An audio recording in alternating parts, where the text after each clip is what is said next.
la medida cautelar, ¿verdad? Hoy pues toca hablar sobre las clases de medidas cautelares que encontramos en nuestro ordenamiento. Las vamos a ver de manera doctrinaria porque, bueno, ya el tiempo se nos ha hecho un poco corto para ver al menos el articulado, pero ustedes pues encontrarán que en el título siguiente, después de las pruebas, dentro de tanto el Código Procesal Civil como el Penal, encontramos lo que son las medidas cautelares, ¿verdad? Bien, vamos a empezar hablando sobre las clases de medidas cautelares en los procesos que son distintos a la materia penal, porque los de la materia penal son bastante específicos. Siempre vamos a hablar de estos, ¿verdad? Seguidamente. La primera medida cautelar que se conoce, ¿verdad? Es la del embargo, el embargo preventivo de los bienes. Es decir, que si nosotros necesitamos asegurar un proceso, pues le pedimos al juez que establezca una medida cautelar, ¿verdad? Para asegurar el procedimiento. Y lo que hacemos es pedir que se embargue un bien, ¿verdad? Pedir que se embargue una cuenta, pedir que se embargue un salario, según sea el caso y según sea la necesidad. Entonces, ya esa es una palabra que obviamente cuando nosotros vamos adquiriendo la jerga y el léxico jurídico, pues es una palabra bastante práctica para nosotros, ¿no? Embargar. Entonces, se escucha muy comúnmente en aspectos de pensiones alimenticias, ¿no? Que le embargan el sueldo y tal, pero también en cualquier tipo de procedimiento donde la necesidad sea asegurar una cantidad de dinero. Los empleados también pueden, por ejemplo, trabar un embargo sobre una cuenta de un patrono para asegurar pues, el pago de sus salarios, ¿verdad? Si es que se declarara con lugar una demanda. Esa es la medida pues, más conocida. De hecho, vamos a tocar principalmente las tres primeras medidas que son las que más se utilizan. La segunda es la prohibición general de disponer o la famosa prohibición de celebrar actos y contratos. Es una medida que se señala en un proceso, ¿verdad? Para evitar de que el futuro demandado o que el demandado o que el requerido o el ejecutado pueda traspasar sus bienes, ¿verdad? Pueda ocultarlos. Diga, bueno, me viene una demanda, se los traspaso a mi esposa o se las traspaso a mi mamá o a mi hermano o a un amigo cercano de confianza que yo sé que me los va a regresar cuando se acabe el problema. Entonces, hay que trabar la medida de prohibición de celebrar actos y contratos para que no pueda celebrar actos y contratos, es decir, para que no pueda ni vender, ni hipotecar, ni dar en prenda, ni donar, ¿verdad? Ningún tipo de facultad propia del dominio. Em, esta medida pues se hace efectiva em, mandando ordenamientos para los registros públicos, ¿verdad? Donde los bienes estén registrados. Por ejemplo, las propiedades están registradas en los institutos de la propiedad, de donde se encuentra el bien inmueble, ¿verdad? Digamos, si tiene una propiedad en Colón, pues se va a mandar la orden o el mandamiento, es como propiamente se le dice, se envía el mandamiento al IP de Departamento de Colón para que trabe el embargo perdón, la prohibición de celebrar actos y contratos de esa persona sobre esos bienes. Y así, ¿verdad? Donde se encuentren los bienes. Pero además es extensivo porque si tiene bienes inmuebles, también puede tener efecto con los bienes muebles. Es decir, si tiene vehículos, si tiene ganado, que pues es considerado un semoviente o un bien mueble, ¿verdad? Entonces, a todo ese nivel es extensivo esta medida cautelar y por eso es bastante utilizada. Y la otra, pues es la tercera, la intervención o la administración judicial de los bienes productivos. Es decir, antes se le conocía esta medida como intervención con cargo a caja o a la persona que se nombraba para que estuviera interviniendo se le llamaba interventor con cargo a caja. ¿Y cuál es la función que se ejecuta en este tipo de medida cautelar? Supongamos que usted tiene un negocio o que su demandado, su representado, que es el demandado, tiene un negocio de que produce, entonces lo que hace a través de la medida cautelar, el juez es nombrar a un juez ejecutor, a una persona encargada, para que esté pues auditando, ¿verdad? Cuáles son los ingresos, cuáles son los egresos que tiene esa persona del producto del negocio, puede ser cualquier tipo de negocio, ¿verdad? Y del producto de las utilidades, ¿verdad? Que son las ganancias, entonces el juez establecerá qué porcentaje se va a destinar para los pagos de las deudas o para asegurar, ¿verdad? El futuro pago de deuda. Recordemos que es medida cautelar, es únicamente para asegurar el proceso, no es que signifique la sentencia, ya que el juez con esa medida cautelar ya resolvió, ¿verdad? El asunto. No, solo es para asegurar el proceso para que pues, la persona no le dé otro giro, ¿verdad? A sus utilidades, a sus ganancias. Luego está el secuestro de la cosa mueble o el semoviente, que es aparejado con el embargo, ¿verdad? El embargo es para cosas inmuebles, el secuestro para bienes muebles. El secuestro pues también es utilizado, ¿verdad? En la materia penal, cuando se trata de pues, tener en comiso bienes que puedan ser objeto del delito. Entonces, es específicamente para cosas muebles o semovientes. La formación de inventarios de bienes es otra medida cautelar. Esta también es utilizada, bastante utilizada, porque lo que se requiere es tener una información previa. Por ejemplo, usted va a demandar a una persona y no sabe cuáles son los bienes. Entonces, ordena a todas las instituciones que sean, pues, de utilidad, por ejemplo, los bancos, los registros públicos, como los registros de comercio, registro de la propiedad. eh, Recordemos que ahora el registro de la propiedad lleva tanto propiedad mueble como inmueble, los vehículos. Entonces, también a las municipalidades, por ejemplo, si la persona tiene ganado, ¿verdad? Tiene cartas de venta que extendido, entonces, etcétera. Para tener una información, ¿ah? Y se forma un inventario para decir, bueno, tiene todos estos bienes, ¿cuáles podemos embargar posteriormente, secuestrar o intervenir? Así es que tiene empresas, ya que libraríamos un oficio también a las cámaras de comercio para que nos informen si esta persona tiene empresas registradas. O incluso, si es un comerciante individual, pues al azar, ¿verdad? Que es el sistema de administración de rentas, para ver si esta persona hace declaraciones anuales, ¿verdad? Sobre las utilidades que pueda percibir y los pagos de impuestos que hace. Entonces, toda esta información, pues, se documenta en ese inventario, que nos sirve posteriormente. También la anotación preventiva de la demanda es una medida cautelar y otras anotaciones. Ya les decía, pues, estas anotaciones registrales tienen efecto con la prohibición general de disponer, porque como se envía la prohibición, se hacen anotaciones preventivas. En cada, eh, Así como nosotros tenemos en nuestra acta de nacimiento, si nosotros vamos a nuestras actas de nacimiento, los registros de las personas, se darán cuenta que hay un espacio donde dice anotaciones marginales. O incluso en las partidas de nacimiento, ¿no? En las certificaciones de acta de nacimiento, que nosotros vemos en la parte de abajo dice anotaciones preventivas, ¿verdad? O anotaciones marginales. En los inmuebles también se hace lo mismo. Y ahí, en ese punto, se ponen trabado o establecido mandamiento de prohibición de celebrar actos y contratos sobre este inmueble o sobre este bien, si es un vehículo. Así como a las personas se les pone rectificación del nombre, contrajo matrimonio, divorcio, etc. ¿no? Entonces, ese tipo de anotaciones son medidas preventivas en los bienes. También la orden judicial de cesar provisionalmente una actividad.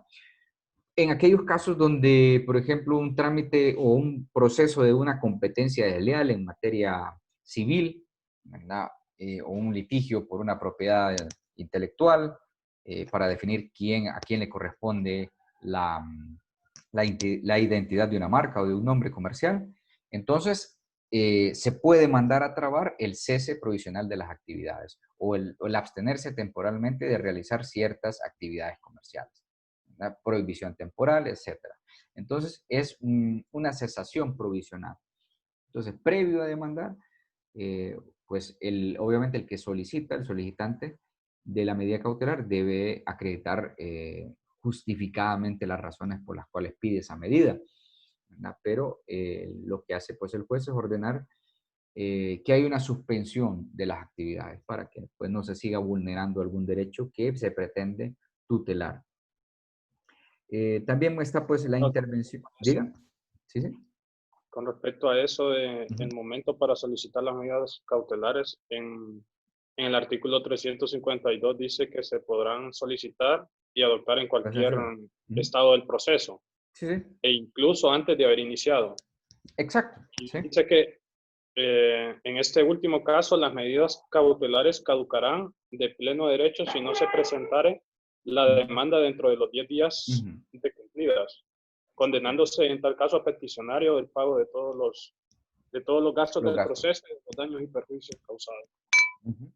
Es así. Esto es en cuanto ¿Cómo se diferencia en al materia proceso penal civil. con civil? Ya verá por qué se diferencia, porque las medidas cautelares en materia penal son totalmente distintas, ¿verdad? De hecho, hay una, al menos nuestra legislación es que contempla las medidas cautelares y a veces se tiende a confundir con otra figura que son las medidas alternas a la prisión preventiva, ¿verdad? Pero la prisión preventiva, de hecho, es una medida cautelar también. Entonces, ya vamos a tratar de explicar y espero que se comprenda por qué se diferencia, ¿no? En el caso del materia civil, bueno, y como este proceso es supletorio, aunque pudiéramos tener otros códigos procesales como el laboral que vendrá en camino, que tenga sus particularidades específicas sobre el momento de que debemos presentar la medida cautelar y la demanda, consecuentemente, ¿verdad? Este es el proceso general. Entonces, la medida cautelar, por eso es que se establece para asegurar el proceso. Usted tiene que presentar el proceso, sí o sí. Y si no, pues es so pena de que tiene que pagar los daños y perjuicios. Por eso hay que rendir aquella caución, ¿verdad? Aquella cantidad de dinero que asegure, pues, que si usted no presenta la demanda, entonces, con esa caución, con esa cantidad de dinero líquida, se le indemnice a la persona que se afecte, ¿verdad? El juez, obviamente, si le admite la medida cautelar a usted, que es lo que menciona este 352, es que usted pide el embargo, por ejemplo, de un vehículo. Entonces, o el secuestro, ¿va? Pide el embargo. La diferencia entre el secuestro es que se lo quitan a la persona, ¿verdad? Entonces, es con desplazamiento se le llama. Entonces, usted traba esa medida, el juez ordena, usted tiene 10 días para presentar la demanda. Si pasan esos 10 días hábiles, si usted no presenta la demanda, pues entonces debe de, con la caución, pagarse los daños y perjuicios que haya causado esa persona por el hecho de que usted pidió esa medida y no hizo, ¿verdad?, la demanda. Ok. Perdón por la interrupción. Muy bien, entonces eso es lo que sucede. En cuanto a las medidas en materia penal, pues se pueden presentar, ¿verdad? Obviamente al inicio, ¿verdad? O en algunas etapas ya que ustedes comprenderán mejor cuando vean las distintas etapas del proceso penal, que en repetidas ocasiones pues he mencionado, son tres, ¿verdad? Una se puede señalar justo después de la detención, de la aprehensión. Otras se pueden señalar después de la audiencia inicial y después también de la audiencia preliminar e incluso se pueden señalar medidas cautelares ya en la etapa de juicio, ¿verdad? Entonces, esa es la variante. Entonces, por eso aplica lo mismo para, digamos, para una institución del Estado que actúe Ujú. contra una persona, tiene que 10 días para actuar, Si el ¿o no? Estado impusiera una medida, dice usted, Sí, sí. eh, bueno, depende. No, Ok, ¿cuál es la interrogante? La duda, Luis. Perdón, no sé si le comprendí muy bien, Luis. ¿Sí me la voy escucha? a formular bien. Ok. Ok. No sé si a lo que se refiere es que, digamos, si el Estado nos impone a nosotros una sanción, ¿verdad? Un embargo. Vaya, por ejemplo, eh, para el caso de que nosotros tengamos que rendir, eh, tenemos obligaciones tributarias, ¿no? Usted es un comerciante, tiene obligaciones tributarias y no cumple con el pago ni sus declaraciones de impuestos anuales.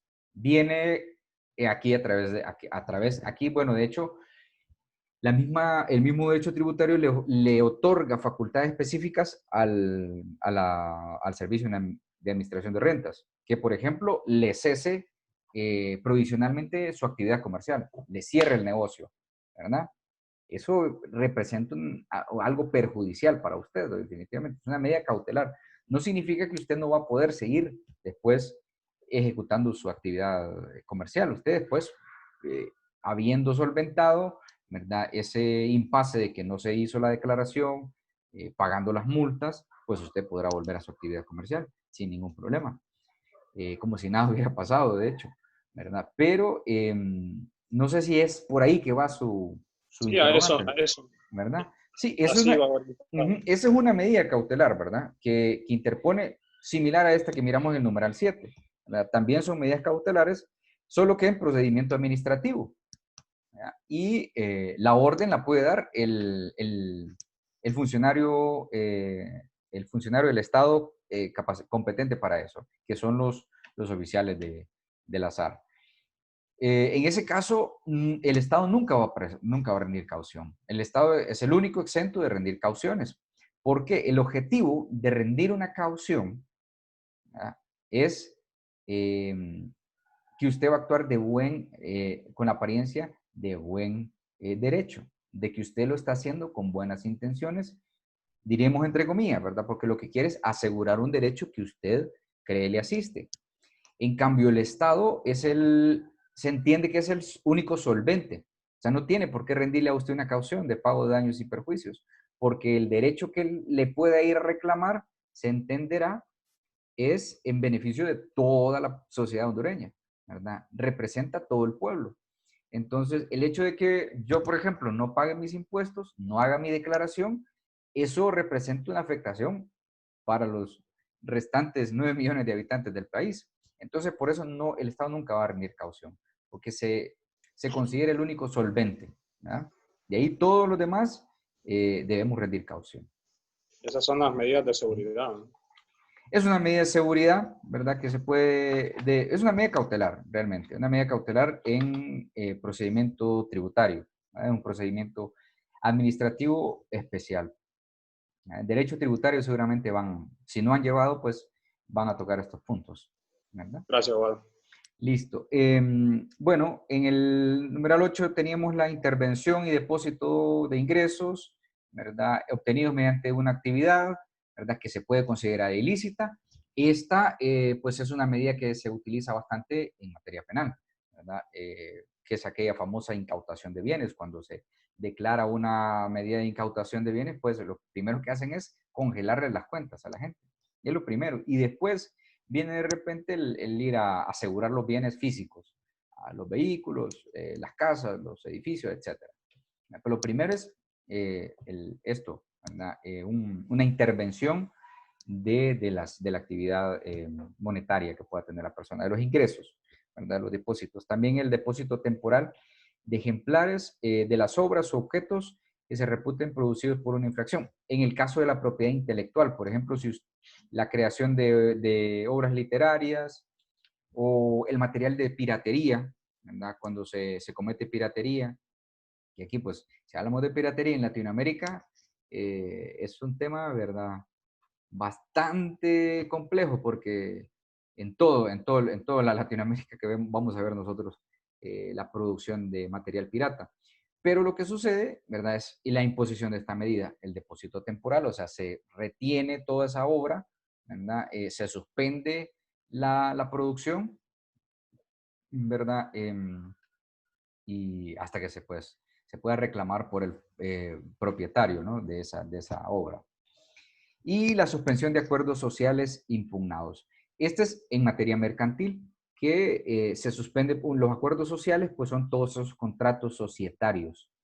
Y en la materia mercantil, cuando procede la liquidación de una empresa, ¿verdad?, los bancos en Honduras es que han tenido pues mayor eh, relevancia, ¿verdad?, o han sufrido relevancia respecto de este tipo de suspensión de acuerdos sociales. Eso significa de que al liquidar una sociedad mercantil se disuelve, ¿va?, y se suspende cualquier actividad, es como la muerte, podríamos decir, de la persona jurídica, ¿no?, cuando pasa esto, y puede ser decretado por una orden judicial, ¿verdad?, si es que es necesario. En este caso, como estamos hablando de una medida cautelar, pues es que se suspenda, es decir, esa persona jurídica deja de ser reconocida mientras esté el curso de un juicio, ¿verdad? Esas son las medidas.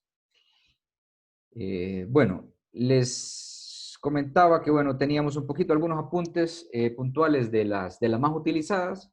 El embargo preventivo sirve para asegurar, les decía, el cobro de deudas en dinero, ¿verdad? O que puedan ser convertidas, ¿verdad? Tal vez una casa, obviamente, no consiste en la cantidad de dinero que le deben a usted o un vehículo o un lote de terreno, pero sí que una vez subastado, después de un procedimiento especial que hay para eso también, ¿verdad? De apremio, se subasta, de la venta de esa subasta, pues se paga la deuda. Entonces, por eso se puede convertir. A eso es lo que se refiere la doctrina. También porque el embargo preventivo puede recaer sobre bienes inmuebles, sobre vehículos, le mencionaba, distinguiéndose el caso de que puedan ser inmovilizados. ¿Cuál es la diferencia entre un embargo sobre un vehículo y un secuestro de vehículo? Que en el embargo de vehículo únicamente se establece el embargo, se decreta el embargo, se libra mandamiento al Instituto de la Propiedad para que ponga una prohibición, ¿verdad? Se le llama, si se traba embargo sobre ese vehículo, es decir, ese vehículo no puede ser traspasado, ni dado en garantía como prenda, ¿verdad? Etcétera. No puede cambiarse de propietario. Entonces, está establecido el embargo, pero el vehículo sigue en poder de la persona eh, que puede ser demandada. En cambio, en el secuestro sí que es desplazado, ¿verdad? Sí que se le retiene a la persona, queda en depósito del órgano jurisdiccional que haya dictado la medida cautelar, eso sí, ¿verdad? Igualmente, pues puede el embargo recaer sobre bienes informáticos, ¿verdad? Como el derecho a retirar información, y solo se afecta a los soportes de almacenamiento o sobre títulos valores que sean objeto de depósito. Es decir, si hay que embargar, por ejemplo, una base de datos, ¿verdad? Hoy pues esto es bastante, ¿verdad? Práctico. Antes para el derecho pasado pues no era algo práctico, pero hoy sí que podemos decir, bueno, aseguremos una cuenta IP, cuáles son las intervenciones que ha tenido esa cuenta IP o el flujo de comunicación que ha tenido, o si vamos a una base de datos, cuál es la información eso se puede embargar. ¿Verdad? Queda plenamente decretado con una medida de aseguramiento, ¿verdad? O también los títulos valores, que en materia mercantil, pues los pagarés, las letras de cambio, los cheques, ¿verdad? Son títulos valores, por citarles algunos ejemplos, que pueden ser depositados en el juzgado, ¿verdad? O en una bóveda, digamos, de un banco, etcétera.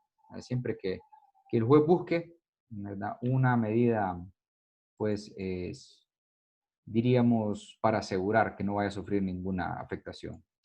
Bueno, el secuestro que les decía recaía sobre bienes muebles o semovientes, cuando en el proceso se pretenda su entrega específica o cuando sea indispensable para garantizar la conservación. Entonces, se le detiene, ¿verdad? Se le quita el vehículo, por decir así, o se le quitan el ganado, etcétera. Cualquiera que sea el bien que se está secuestrando, siguiendo las reglas, ¿verdad?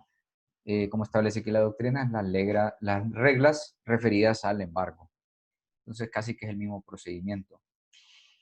Y la intervención y administración de bienes, pues puede decretarse cuando se pretenda una sentencia ¿verdad? De condena a entregar bienes a título que comporte interés. Es decir, por ejemplo, asegurar, ¿verdad? El pago de un arrendamiento o la garantía de mantener o mejorar la productividad es de primordial interés. Es decir, lo que se va a pretender cuando se nombre un interventor en una empresa, que le van a poner una persona ahí en su negocio para que esté fiscalizando cuánto es lo que usted egresa por sus proveedores, cuánto es lo que usted ingresa en utilidades, es asegurar que usted siga percibiendo las mismas utilidades o, si es posible, mejor, ¿verdad? Que se establezca esa garantía de productividad, de mantenerla o de mejorarla.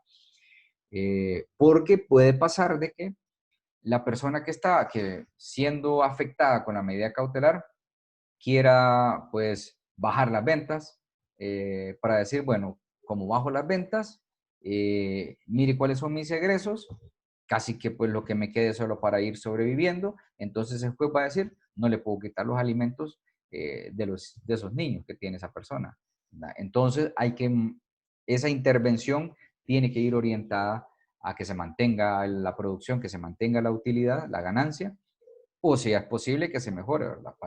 Para hacer efectivo el pago de la deuda que se tiene. Obviamente en estos casos los jueces pues van a nombrar como interventores o como jueces ejecutores a personas que entiendan de la materia, ¿verdad? De la administración de las empresas o peritos contables que pues saben, ¿verdad? Manejar los balances de caja y flujos de caja, ¿no? Entonces, no nombrar precisamente a un funcionario del mismo juzgado, ¿verdad? Sino que tiene que ser un perito, un experto, ¿no? Bien, eso en cuanto a las medidas más utilizadas. La modificación y revocación de las medidas en estas materias distintas al proceso penal, pues son que deben cumplir su función de manera eficaz, a la vez que deben mantenerse solo en cuanto sean estrictamente necesarias. O sea, una vez cumplan la medida, eh, tienen que revocarse, es decir, tienen que suspenderse, ¿verdad? Y quedar sin efecto. Entonces, solamente es para cumplir esa función. Y están sujetas al principio de proporcionalidad, o sea, no le van a intervenir a usted todos sus bienes, si usted tiene muchos bienes, y la cantidad que se debe es mínima, ¿verdad? Muy poco. Entonces, las medidas cautelares van a ser proporcionales. Es decir, que si una persona con cierta malicia quiere interponer una prohibición de celebrar actos y contratos sobre todos los bienes de alguien, cuando la deuda la puede pagar con ¿verdad? Con un porcentaje que tiene en una cuenta bancaria, entonces el juez no le va a conceder esa prohibición. Va a ajustar la medida de acuerdo a la realidad de los hechos que se están planteando, ¿verdad? Y bueno, los hechos nuevos o de nuevo conocimiento pueden hacer que se modifiquen, eso sí, ¿verdad? Como en el caso de la materia laboral, que con aquello de los salarios caídos que se pueden cobrar, ¿verdad? Una vez después de la demanda, o la ultra extrapetita, que puede incrementarse el valor de la cuantía con la cual se había interpuesto la demanda o con la que se pretendía interponer la demanda, entonces sí se puede modificar y ampliar a efecto de que se cumpla el aseguramiento del proceso y el pago de la deuda eh, consecuentemente, ¿no? No sé si hay alguna duda con esto. El asunto es que pueden variar, ¿verdad? Pueden modificarse, pueden mantenerse o revocarse según sea la necesidad. Lo principal es que cumplan el objetivo y que sean proporcionales, ¿verdad? En base a eso, pues, consistirá su modificación o revocación. Y eso igual en la materia penal. Si no hay dudas con estas, pues pasamos a ver las de materia penal. En materia penal, pues vemos, creo que son como 12 aproximadamente, vamos a ver. La primera medida cautelar en materia penal es la aprehensión o captura. La primera orden que envía el juez cuando se presenta un requerimiento fiscal o, ¿verdad?, se formaliza una causa en materia penal es ordenar la aprehensión o la captura, aquella famosa orden de captura. Esa es una medida cautelar, que es obviamente emitida por el juez. La otra es la detención preventiva, que es lo siguiente. La orden de captura es una y la detención es la siguiente. Entonces va como en secuencia, ¿verdad? Y pues tenemos después de la detención preventiva, que es cuando la persona la detienen, la ponen a disposición del órgano jurisdiccional competente, la detienen por 24 horas, ¿verdad? Basados en esa orden de captura. Y, y la ponen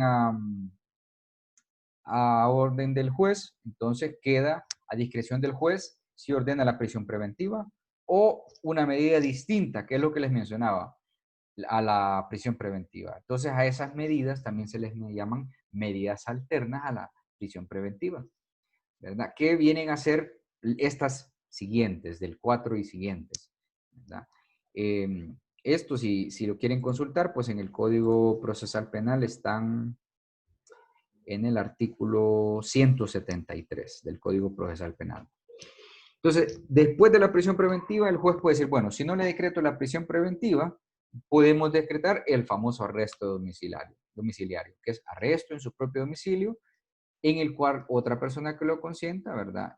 O bajo vigilancia o sin ella. Es decir, le pueden poner un oficial de policía o incluso puede designar el juez si considera que no hay peligro de fuga. Eso es muy importante, ¿verdad? Las medidas cautelares, al igual que los otros procedimientos, se establecen para asegurar el proceso, para asegurar aquello, el peligro de fuga. O sea, los dos principios aplican para todas las medidas cautelares. El principio de peligro o riesgo de fuga, que existe en todas las materias, y el principio de la buena fe, ¿verdad? De aplicar el derecho de buena fe. Entonces, si el juez considera que una persona no se va a escapar, pues puede declarar el arresto domiciliario en lugar de una prisión preventiva. Y le puede decir a usted, bueno, usted es el padre de esa persona que está siendo acusada, entonces usted queda responsable. Y si no considera así, le pone un policía. Ahora, pues en Honduras también se pretende introducir lo que es el uso del grillete, ¿verdad? Pues que es un dispositivo, ¿verdad? Que sabemos que es un dispositivo que funciona con tecnología y, y está pues detectando la ubicación de la persona. Sabemos que en otros países pues esto es bastante común. Y ahí pues no es necesario tener un policía en la puerta de la casa. Otra medida alterna es la de someter al imputado al cuidado o vigilancia de una persona o institución determinada que informe periódicamente al juez, ¿verdad?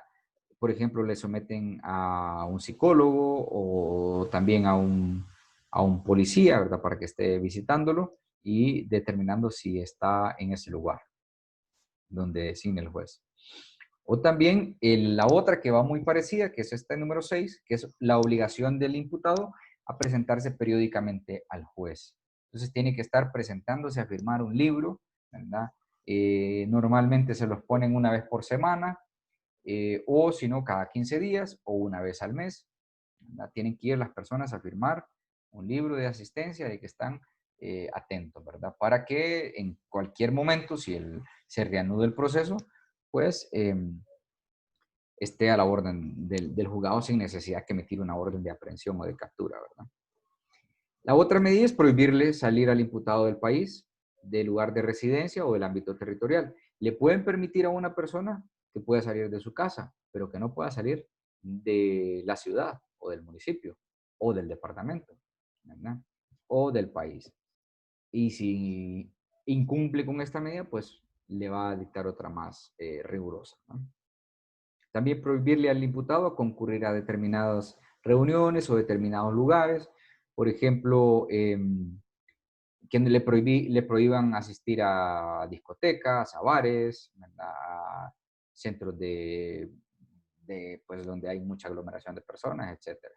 Entonces, eso se le puede establecer como una medida alterna a la prisión. También prohibirle al imputado, dígame. Abogado, no me quedó claro si es que hay una diferencia entre la captura y el arresto en el domicilio, o es que se deriva de la captura, No, el arresto en el sí, sí, domicilio. sí, sí, sí. La aprehensión o captura, que es la primera, es la orden de captura que emite el juez, ¿verdad? Cuando dice, bueno, tenemos una causa penal y no sabemos dónde está la persona, no se ha presentado. Si la persona se presenta, no es necesaria la aprehensión ni la captura, ¿verdad? Sino que si una persona se entera de que tiene una causa penal y se presenta, esa medida no se va a utilizar. Pero cuando no se presentan o cuando no saben que tienen, entonces el juez ordena la captura de la persona o la aprehensión, ¿verdad? Y con esa famosa orden de captura, las autoridades de seguridad es que detienen a las personas, ¿verdad? Una vez se cumple eso, se pasa a la siguiente fase de la detención preventiva, que es la que estábamos viendo en la diapositiva anterior. Entonces, es como una fase, ¿verdad? Va como pasando esas fases de cumplimiento de medidas cautelares. Primero la aprehensión o la captura, luego queda en detención preventiva, que es cuando está pues guardando el arresto famoso que se dice, ¿no? Dentro de 24 horas es presentado a la orden del juez y ahí el juez va a determinar si le decreta prisión preventiva o cualquiera de estas otras medidas que estamos hablando, como el arresto domiciliario. Es decir, si el juez le decreta un arresto domiciliario, no le va a decretar prisión preventiva, ¿verdad? Porque la prisión preventiva se me va para el centro penal, ¿verdad? al que el juez determine. Entonces va a tener que estar guardadito ahí en el centro penal. Pero si no le decreta esa de ir al centro penal, pues le puede decretar arresto domiciliario. Se queda en su casa, no me va a salir de su casa, ¿verdad? Y va a quedar a cargo suyo un pariente o una persona del juzgado o cualquier persona, ¿verdad? Que el juez designe. Si es posible, un agente de seguridad. ¿Sí? Sí, entonces quiere decir que a partir de los primeros 3 pasos, entonces ya se deciden las otras medidas. Es correcto, es correcto. Ok, Es una, diríamos, sí, 3 pasos que hay que seguir o un parte del proceso, ¿no? Primero la aprehensión o captura, detención preventiva, y ahí en la detención preventiva, pues, es la audiencia famosa de declaración de imputado, donde el juez le dice, bueno, vamos a decretar prisión preventiva. Y al procedimiento penal dice que si le decretan la prisión preventiva, tiene que realizarse la audiencia inicial en los próximos 6 días, perdón, 6 meses, ¿qué estoy diciendo? 6 días, ¿verdad? Porque lo mandaron a usted al centro penal. Entonces, tiene que resolverse rápido lo siguiente, ¿verdad? La audiencia inicial. Y si no, pues entonces, si el juez dice, bueno, me parece que esta persona pues tiene suficiente arraigo, no corre un riesgo de fuga, eso es importante para decretar la prisión preventiva o no, o dictar una medida provisional o sustitutiva o alterna, como estamos viendo estas, para decir el juez, bueno, esta persona me parece que no se va a fugar, entonces no es necesario que lo mandemos a la preventiva, o sea, que vaya a la cárcel, como dicen, sino que aplica cualquiera de las otras, ¿no? Siempre y cuando las cumpla. Si las incumple, pues inmediatamente el juez ordenará la prisión preventiva, ¿verdad? quede claro, Walter. Okay. Bien, le decía entonces prohibirle al imputado concurrir a lugares, nos puede prohibir el juez asistir a las fiestas, a las reuniones, etcétera. Prohibir también al imputado comunicarse con personas determinadas, siempre que con ello pues, no se afecte el derecho de defensa. Por ejemplo, prohibirle comunicarse con la víctima. Eso es estas medidas casi que de cajón se van poniendo, ¿verdad? Como decimos popularmente, ¿va?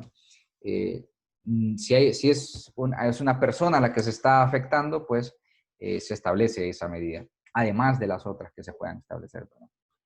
Eh, entonces, no se puede ni comunicar, incluso no se puede acercar a determinada persona, lo puede establecer el juez, ¿verdad?